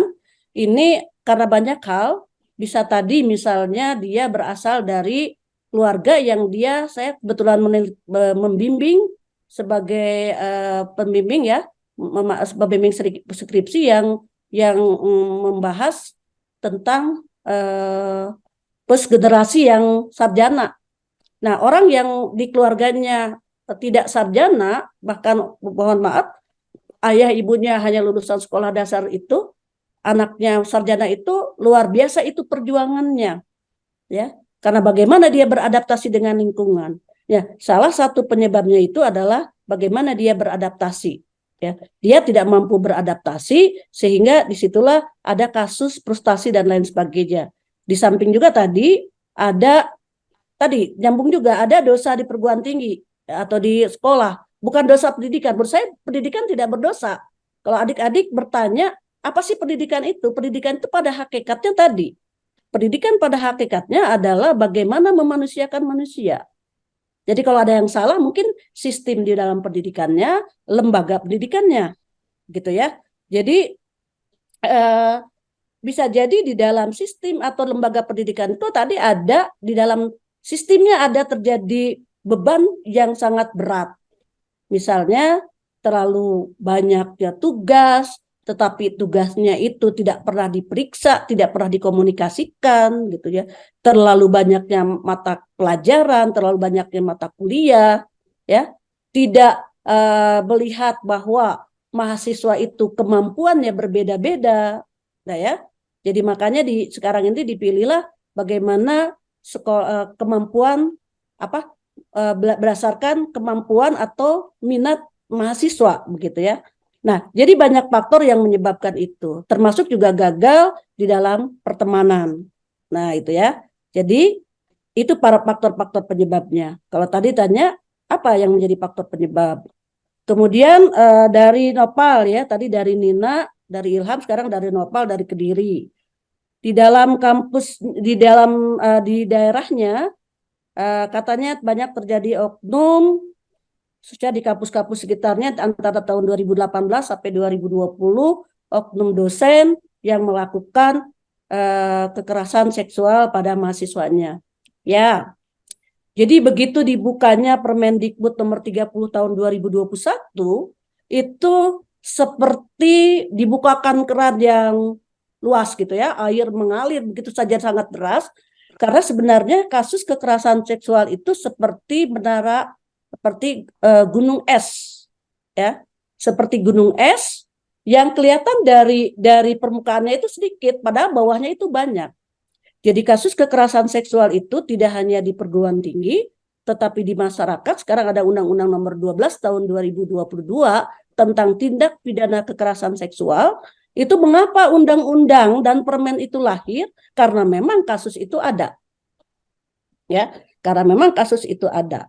Oleh sebab itu, maka dengan adanya Permendikbud ini, sekarang ini beberapa kampus sudah memiliki satuan tugas. Saya yakin di UMM juga sudah punya Satgas PPKS, dan itu sangat efektif menurut saya. Walaupun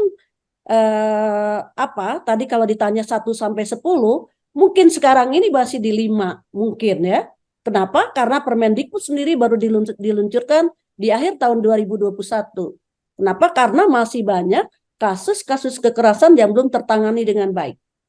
Mengapa? Karena juga tidak sedikit di antara korban itu yang tidak berani speak up.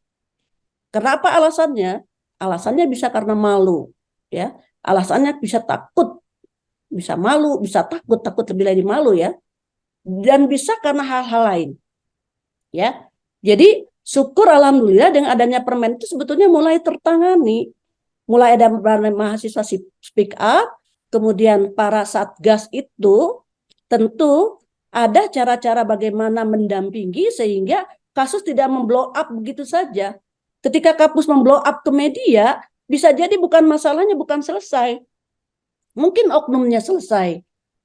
Bisa dipenjara, bisa lain sebagainya, tapi masalahnya korbannya selesai enggak. Belum tentu, karena yang namanya korban kekerasan seksual itu sembuhnya lama, ya, psikologisnya lama sembuhnya. Oleh sebab itu perlu pendampingan tertentu, ya. Jadi kalau datang ke Satgas, kita dengarkan dulu, ya. Tanya apakah akan dilanjutkan untuk pemanggilan oknum kalau memang oknumnya ada, atau hanya ingin mendengarkan. Tidak sedikit mahasiswa di kami itu cukup dengarkan saja. Hukumannya misalnya cukup hukumannya panggil orang itu minta maaf. Ada yang begitu. Ada yang misal hukumannya itu masuk ke kepolisian dan lain sebagainya. Jadi syukur ya kalau dengan adanya Permendikbud Ristek 30 2021 itu sudah mulai penanganan kekerasan seksual di kampus. Mengapa ini lahir? Karena memang kasus ada. Itu kita tidak bisa menafikan. Gitu ya. Kemudian dan di masyarakat juga sudah ada.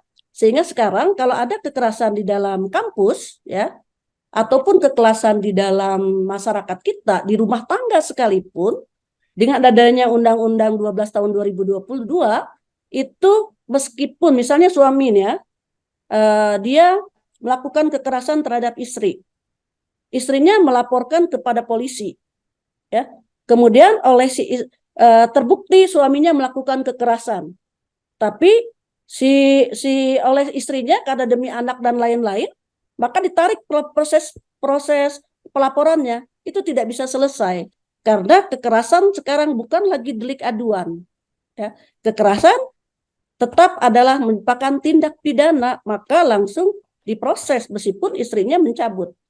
Nah, gitu ya. Jadi tujuan daripada ini sebetulnya kalau di dalam resolusi konflik, kalau sudah ke undang-undang, kalau sudah hukum, itu sudah ke arbiter, sudah merupakan sanksinya harus tegas, ya. Kalau 1 sampai 10 menurut saya sekarang baru sampai 5 karena belum selesai, masih perjalanan. Oke. Dari Parit dari Banjarmasin, persepsi pendidikan resolusi konflik terhadap pendidikan karakter. Nah, begini ya. Sebenarnya kalau saya mengajar juga pendidikan karakter ya. Saya juga mengajar di salah satu prodi S3 pendidikan umum nilai dan karakter. Sebenarnya kalau karakter itu dibentuk sejak dini gitu ya. Karakter itu adalah sudah mengukir, sudah mengakar. Jadi pendidikan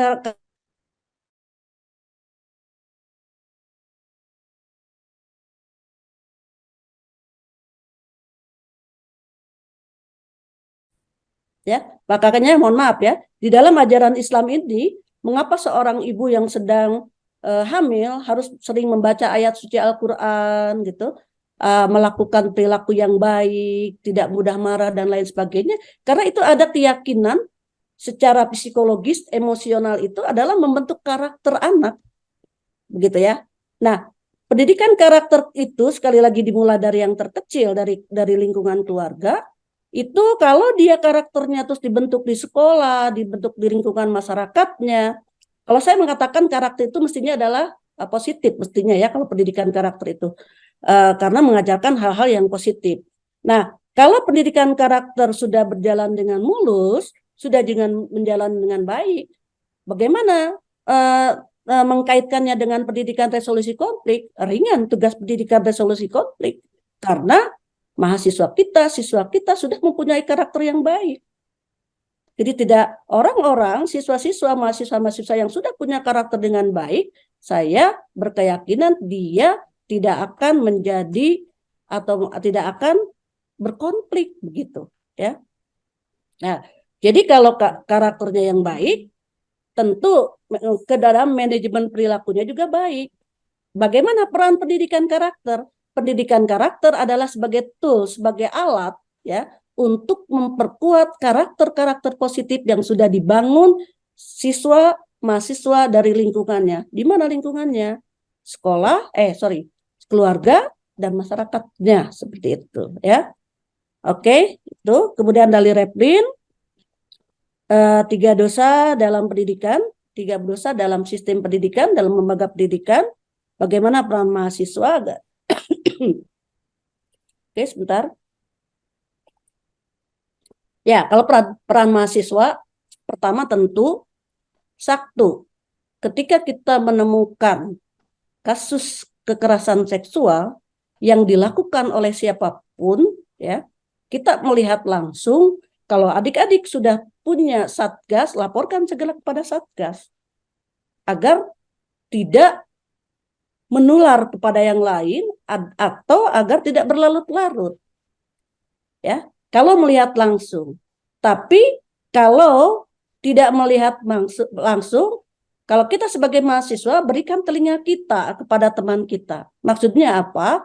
Jika teman kita ingin curhat, dengarkan. Tapi cukup di telinga kita kalau kekerasan seksual itu. Karena apa? Karena bisa jadi tadi teman kita hanya ingin didengarkan saja. Tidak usah dikeluarkan lagi, digosipkan lagi. Itu malah akan lebih menyakitkan. Kecuali teman kita yang curhat sama kita itu minta kita melaporkannya. Seperti itu. Jadi dengarkan, kalau kita tidak bisa memberikan solusi, dengarkan. Tapi kalau kita memberikan solusi, sebaiknya beritahu solusinya seperti ini. Coba kalau kita tidak bisa memberikan solusi, ini loh ada Satgas. Ini loh ada UPT, layanan bimbingan. Nah, dan sebagainya. Tapi biarkan dengan kesadaran dia sendiri. Ya, seperti itu. Kemudian peran lain dalam pencegahan Anda bisa juga kampanye. Ya, dengan media sosial Anda, dengan kreativitas Anda bisa melakukan kampanye dari diri Anda sendiri. Ya. Jadi kalau saya kampanye tidak harus, mohon maaf ya, tidak harus saya mengkampanyekan stop, jangan beli produk A gitu. Enggak. Tapi saya kampanye buat diri saya sendiri saja. Dengan saya kampanye diri saya sendiri, saya tidak memaksa orang lain, kemudian bisa jadi teman saya juga, oh iya juga, dan sebagainya lah. Karena kalau kita ceritanya lain nanti ya itu, oke? Jadi itu ya peran mahasiswa itu. Ya kalau misalnya Anda diminta untuk jadi saksi, jangan lari. Kalau Anda diminta untuk jadi pendamping, jangan lari, oke? Kemudian dari Andi dari Makassar, oke? Ya, ini bagus pertanyaannya. Ini tentang konflik yang terjadi di Makassar ya. Nah, saya juga pernah datang ke Makassar, kebetulan di sana sedang ada konflik. Inilah yang kita harus generasi muda, Anda sebagai mahasiswa, sebagaimana siswa adalah generasi pilihan. Kenapa generasi pilihan atau generasi terpilih? Karena tidak sedikit dari orang tua, mohon maaf, tidak sedikit dari teman-teman kita ini tidak bisa menjadi mahasiswa. Nah, ketika Anda sudah masuk di Universitas Muhammadiyah Makassar, kemudian tahu tentang bagaimana memanajemen konflik, bagaimana meresolusi konflik, maka sebetulnya yang menjadi pertanyaan kita, jangan sampai kita mewariskan dendam masa lalu. Ya, karena kita berlihat apakah dengan kita memiliki dendam masa lalu, banyak positifnya atau banyak negatifnya, itu kita introspeksi diri. Ya, kalau misalnya banyak negatifnya ya jangan diikuti, begitu ya. Tapi Bu, ini banyak positifnya. Dari mana positifnya bisa mengatakan positif ini? Nah, jadi artinya jangan meneruskan sesuatu yang menurut kita. Jadi meskipun ya, nih sebuah budaya itu kan akan hadir secara turun-temurun manakala penerusnya mau meneruskan budaya yang positif misalnya. Tapi kalau kita anggap kebiasaan-kebiasaan, kalau budaya mestinya sesuatu hal yang positif ya, karena hasil cipta, karsa, dan rasa. Tapi kebiasaan-kebiasaan buruk yang dilakukan oleh orang tua kita, ya jangan diikuti kalau kita mengatakan itu adalah sesuatu hal yang tidak baik, begitu ya.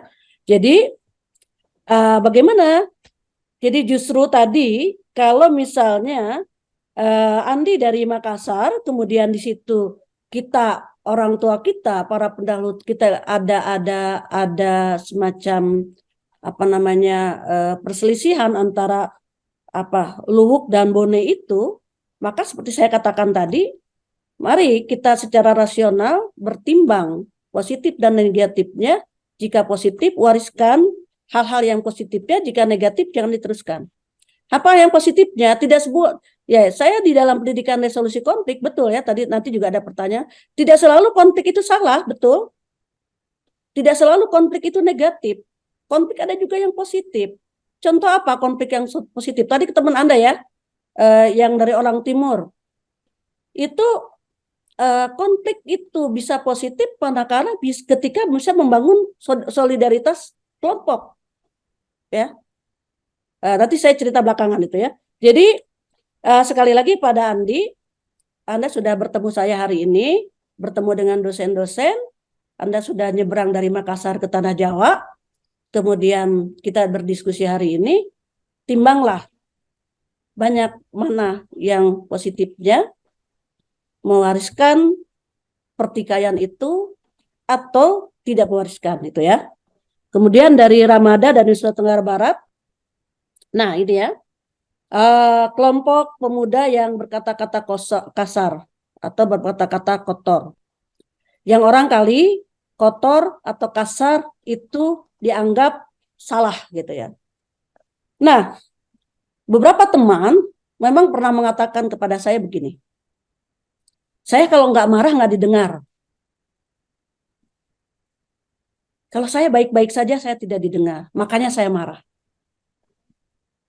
Kemudian mahasiswa juga mengatakan kepada saya, kalau nggak demo, mana ada diperhatikan oleh kampus, maka saya demo.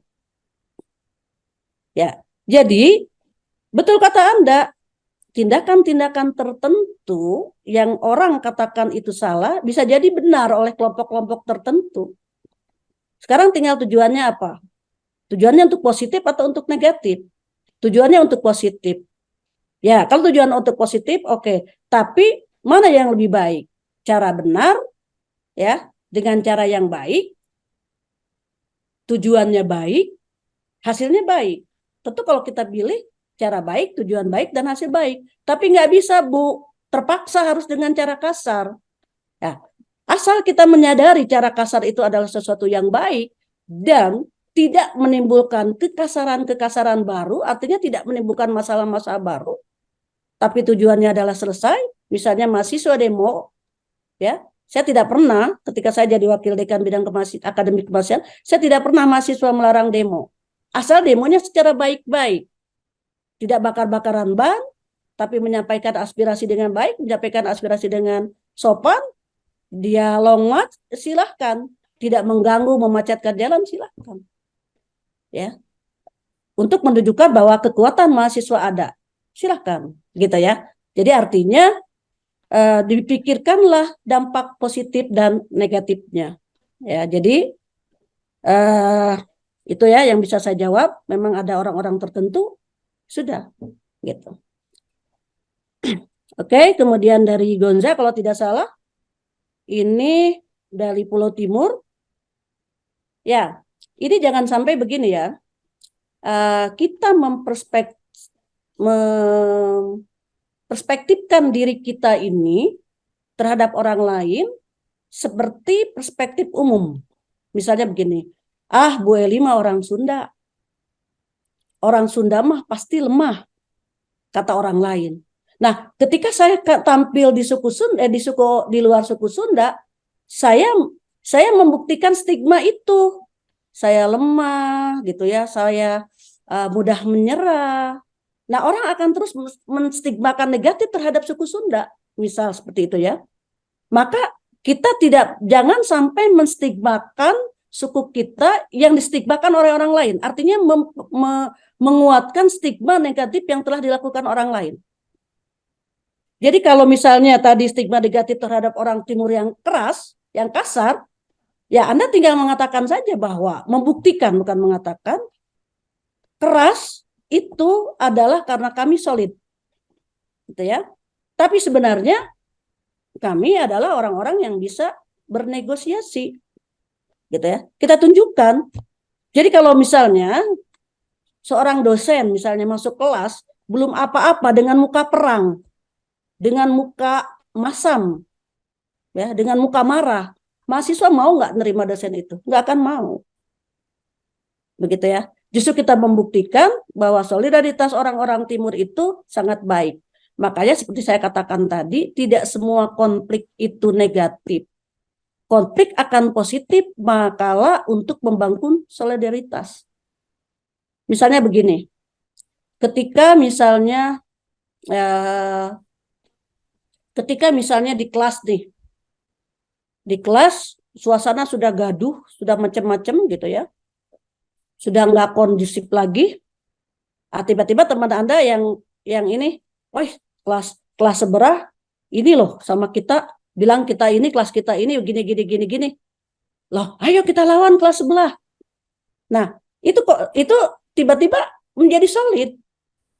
Nah, salah satu cara misalnya di dalam teori konflik ya, salah satu cara meningkatkan soliditas suatu kelompok adalah dengan membuat musuh bersama dari luar. Ya, kita negara-negara yang ini ciptakan bersama musuh dari luar sehingga mereka solid. Jadi sekali lagi tidak semua konflik itu negatif, ada juga yang positifnya, terutama tadi untuk membangun solidaritas kelompok atau untuk membangun nasionalisme. Misalnya mohon maaf, itu Malaysia mau menyerang Indonesia, padahal di tengah orang Sunda dengan orang Jawa sedang bertikai. Pasti ya saya yakin kalau dia punya nasionalisme, dia akan membela Indonesia. Wah, kita harus bersatu, dan seperti itu. Makanya ya yang tadi dikatakan satu nusa, satu bangsa, satu bahasa tidak setuju, itu artinya sebenarnya itu boleh-boleh saja Anda tidak setuju, tapi sebenarnya perspektifnya bukan perspektif kita perspektif Jawa, tetapi kita perspektifnya dari atas, perspektif nasional Indonesia saja. Bayangkan oleh Anda kalau misalnya dari dulu kita politik adu domba ini berhasil, yang sekarang ini sudah juga mulai orang-orang tertarik mempolitik adu dombakan Indonesia dengan tadi membangun etnosentrisme ini. Bayangkan Indonesia tidak akan pernah hadir sampai sekarang, ya seperti itu. Oke, ya kalau tentang tertinggal, saya sependapat dengan Anda karena Anda orang sana. Kalau Anda merasa tertinggal, Anda sudah sekarang pergi ke tanah Jawa. Disinilah pembuktian bahwa bagaimana Anda Gonza ini sebagai agen-agen perubahan itu bisa memfasilitasi menjadi agen perubahan apapun caranya, ya. Walaupun kita hanya bagian dari 1% dari orang Nusa Tenggara Timur, tapi kita bisa membuktikan bahwa kita adalah agen perubahan. Ya. Kita bisa menjembatani, menyampaikan aspirasi kita kepada negara ini seperti bagaimana caranya negara hadir. Maka saya tidak bermaksud kampanye, Anda lihat bagaimana sekarang ini jangan melihat konfliknya, tapi bagaimana mereka bisa Timur, orang-orang Timur yang kata Anda masih minoritas ini jangan sampai tertinggal. Makanya ketika pembelajaran kemarin online, saya juga sependapat dengan Anda bahwa tidak semua bisa melakukan pembelajaran online. Mengapa di Indonesia jangan hanya bicara Barat dan Timur, bicara di Bandung saja, saya di UPI itu ada SMA, di dalam UPI, di kampus UPI ada SMA Lab School, di depan, di seberang jalan UPI ada SMA swasta. Kalau Anda bandingkan, sangat-sangat jauh perbedaannya. Saya katakan sangat-sangatnya. Karena itu dibiayai oleh UPI, di dalam UPI, kalau saya beri nilai, itu nilainya 8. ya, atau 9. Tapi yang di depan kampus UPI sarana prasarananya, gurunya, muridnya dan lain sebagainya itu bisa jadi nilainya hanya 5. Itu hanya seberangan jalan. Ya. Bagaimana dengan ketika kita bicara timur dan barat, tengah dan lain-lain? Kita harus mengakui, saya sebagai orang sosiologi, secara faktual kita mengatakan bahwa masih terjadi ketimpangan. Saya setuju itu, dan kita berusaha bagaimana meminimalisasi ketimpangan tersebut. Ya, jadi betul. Sekali lagi, ketika pembelajaran online, tidak semua orang bisa mengikuti itu. Di Indonesia itu kejadian. Ada yang tidak punya gadget. Ada gadgetnya, tidak punya kuota. Ya. Ada gadgetnya, ada kuotanya, tidak ada jaringan internetnya. Ada gadget, ada kuota, ada jaringan internet, tidak ada listrik. Nah, itu terjadi ketika pembelajaran online kemarin. Itu menunjukkan apa? Menunjukkan kita masih terjadi kesenjangan. Tidak hanya timur dan barat, tetapi di dalam timur sendiri, di dalam barat sendiri, di dalam tengah sendiri masih terjadi ketimpangan. Bagaimana tanggung jawab kita? Kita sebagai mahasiswa, sebagai dosen, kita sama-sama harus jadi agen perubahan itu, ya. Oke. Baik. Kemudian, jadi perilaku agresif seperti teman Anda katakan tadi, ini tidak diapresiasi, ya, karena orang melihat tadi migrasi agresif, perilaku kasar, melihat dari hal-hal yang terjadi di luarannya tanpa melihat dari latar belakangnya. Oleh sebab itu, di dalam pendidikan resolusi konflik itu kita belajar mendengarkan salah satu keterampilannya. Oke? Nah, tadi kata teman Anda, pendidikan justru berbahaya terhadap bonding. Nah, sebetulnya jangan berbahaya, justru harus menjadi bonding. Ya, menjadi bonding. Kenapa tadi? Karena sebetulnya pendidikan itu harus meneruskan nilai-nilai baik yang sudah dibawa mahasiswa, yang sudah dibawa siswa dari lingkungannya. Jadi justru harus menjadi bonding, ya. Jadi bukan pendidikan, mungkin sistem pendidikan, mungkin ya, atau mungkin lembaga pendidikan tertentu yang justru memecah belah. Tapi kalau kita kembali ke arti pendidikan justru bonding menurut saya, gitu ya. Jadi harus berbeda ya, sistem, lembaga, dan pendidikan sendiri. Oke. Kemudian Anda bagaimana cara mengurangi prejudis?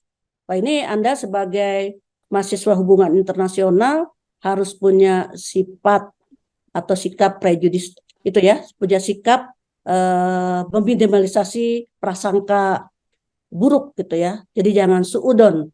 Jadi orang-orang yang bergerak di hubungan internasional ya, prodi hubungan internasional itu kalau sudah punya sikap prejudis, Anda tidak akan menjadi negosiator atau mediator yang baik nantinya, ya. Tapi justru Anda harus bisa meminimalisasi prasangka tersebut, ya. Bagaimana cara mengurangi prasangkanya? Karena melihat pengalaman sendiri, ya pertama tentu jangan menyamaratakan. Misalnya keluarga saya misalnya ada yang pernah dikecewakan oleh suku A. Maka di dalam pikiran saya mengatakan suku A semuanya akan seperti itu. Itu pengalaman misalnya. Nah, itu kita harus hindari. Karena si A itu tidak representasi, tidak mewakili suku, tetapi mewakili individu. Ya. Jadi kita pahami dulu, benar nggak si suku A itu seperti itu. Jadi jangan distigmakan. Wah, dia mah orang Jawa seperti ini, dia mah orang Sunda seperti ini, dia mah orang Timur seperti ini, dan seterusnya. Enggak.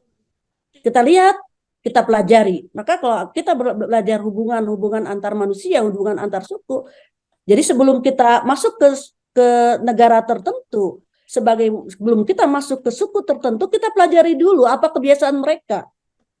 Ya, kenapa? Karena di mana bumi dipijak, di situ langit dijunjung. Kita beradaptasilah dengan damai. Dengan kebiasaan-kebiasaan mereka. Kita pahami. Ya. Jadi kita tidak bisa berdasarkan pengalaman. Apalagi pengalaman itu adalah pengalaman orang lain yang mempersepsikan suku A, negara A seperti itu. Nggak bisa. Jadi harus kita kaji sendiri. Jadi teman-teman, yang mengkaji di hubungan internasional harus pandai mengkaji hal-hal yang hal-hal seperti itu sebelum Anda melakukan dengan hubungan dengan orang lain atau negara lain. Nah, betul sekali bahwa media turut memframing, ya, media turut memframing terjadinya prejudis itu. Karena sekarang masing-masing orang punya media, ya. Anda punya media sosial, ya. Kalau dulu, ya, di zaman Orde Baru seolah-olah seragam karena yang punya media adalah pemerintah. Semua informasinya datang dari pemerintah. Sekarang pandai-pandailah membaca media, ya, baik media tradisional seperti televisi, surat kabar, dan lain-lain, maupun media sosial. Disitulah salah satu keterampilan yang harus Anda lakukan di abad 21 ini adalah critical thinking. Critical thinking ini bagaimana berpikir kritis. Berpikir kritis itu bukan hanya mengkaji dari salah satu sumber, apalagi sumbernya media sosial. Nah, media sosial inilah yang seringkali memframing terjadinya sikap prasangka tadi. Maka sebagai mahasiswa hati-hati dalam melihat informasi, ya, karena kita kata Anda abu-abu, tidak hitam putih, ya, kita melihatnya berwarna, ya. Tidak hitam putih, tidak hitam putih, tidak abu-abu, bahwa berwarna. Bagaimana kita menikmati warna itu sebagai suatu yang indah, begitu ya.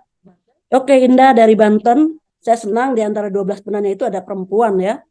Saya tadinya sudah sedih, ya, karena tidak ada perempuannya. Alhamdulillah 2 dari 12. Betul sekali, hampir sama juga. Ini kemampuan adaptasi kita di perantauan, di mana bumi dipijak, di situ langit dijunjung. Itulah yang harus kita pahami. Jadi kita ikuti aturan main di daerah tersebut sehingga kita bisa beradaptasi. Dulu saya, terus terang saya dulu didatangi, nih ada yang dari Ambon, didatangi seorang teman dari Ambon, dia baru pindah dari salah satu instansi, dia kemudian datang ke bertetangga dengan saya. Dia langsung datang ke rumah saya, dia mengatakan terima kasih Bu Eli, terima kasih Pak pada suku Sunda. Loh, kenapa terima kasih ini, mohon maaf ya, tidak bermaksud suku Sunda, ini aja contoh saja. Kenapa berterima kasih sama suku Sunda? Karena ketika ada konflik di daerahnya, orang Sunda yang tampil menjadi mediator, kata dia. Mengapa? Karena di dalam perspektif teman-teman dia sudah memperspektifkan orang Jawa itu identik dengan pusat. Nah, gitu ya. Jadi dia berterima kasih. Mengapa? Nah, itu. Jadi tadi perspektif yang dibangun karena pengalaman maupun karena pemberitaan media menjadi orang prasangka muncul. Gitu ya. Jadi bagaimana kita beradaptasi dengan baik, maka tadi kita punya petatah petiti yang sudah dibangun, dan orang Sunda itu ingat punya budaya punten. Budaya punten artinya punya permisi. Ya, punten, badai ngalangkung, permisi mau lewat. Kata punten atau dalam bahasa Jawa klonuun itu adalah salah satu budaya baik. Artinya kita soan dulu. Kita permisi dulu. Nah, itu harus kita pelihara, ya. Itu salah satu cara kita beradaptasi. Oke. Kemudian betul salah satu faktor bunuh diri di kalangan mahasiswa atau pelajar itu adalah juga karena tadi ada di dalam keterasingan atau ketidakmampuan beradaptasi. Bagaimana posisi kampus di sini? Sejak awal masa orientasi mahasiswa, pertama kali kita harus mengatakan bahwa mengingatkan kembali kepada ajaran agama bahwa bunuh diri itu adalah dosa. Itu terus. Saya selalu mengingatkan, bunuh diri itu adalah dosa. Tidak ada masalah yang tidak bisa diselesaikan. Setiap zaman punya masalah dan setiap zaman punya cara untuk menyelesaikan masalahnya sendiri-sendiri. Saya seringkali mengatakan seperti itu. Ya, jadi kemudian secara secara kebijakan kampus juga tadi harus memiliki link-link aduan yang tidak hanya dibentuk tetapi juga adalah betul-betul untuk merespon. termasuk juga lembaga-lembaga yang memang mau mendengarkan keluh kesah mahasiswa. Oke. Kemudian dari Gajali dari Kalimantan Selatan, ini tadi terputus suaranya ya. Salah satu resolusi konflik. Ya, betul sekali bahwa pendidikan resolusi konflik itu justru itu agar tidak terjadi tawuran, ya, mencegah. Jadi sebetulnya pendidikan resolusi konflik itu lebih kepada mencegah. Jadi siswa selama ini sudah. Jadi mengapa ada pendidikan resolusi konflik? Karena faktanya di sekolah ada tawuran. Maka penting pendekatan dengan pendidikan resolusi konflik, yaitu upaya pencegahan sebenarnya. Supaya apa? Coba kalau punya masalah ini, ayo kita selesaikan. Caranya bagaimana? Begini. Di mana diajarkannya? Baik sebagai pendekatan kader terhadap siswa dengan siswa, dalam pendekatan bagian dari salah satu ekstrakurikuler, intrakurikuler maupun kurikulum persekolahan. Nah, seperti itu. Betul ya? Jadi memang mana yang lebih dulu terjadi? Tawurannya atau pendidikan resolusi konflik? Ya tawurannya. Maka pendidikan resolusi konflik itu adalah untuk menjawab tawuran di kalangan siswa, ya, yaitu siswa-siswa yang berkonflik. Oke, dari Husni dari Maluku, ada 3 dosa dalam sistem atau lembaga pendidikan. Apakah sistem tidak bisa mendeteksi itu? Ya kan? Sebenarnya begini, tadi kan yang sesuatu yang ideal, seperti teman Anda katakan nomor 1, misi itu adalah sesuatu yang ideal. Untuk mencapai sesuatu yang ideal itu tentu ada halangan dan ada rintangannya. Ya. Bukan berarti selama ini pendidikan tidak mendeteksi akan terjadinya hal-hal seperti itu, ya. Bukan berarti itu. Jadi sudah dengan tadi kata teman Anda pendidikan karakter, pendidikan agama dan lain-lain, sebetulnya usaha-usaha pencegahan terhadap itu sudah dilakukan sejak awal, sejak dini, begitu ya.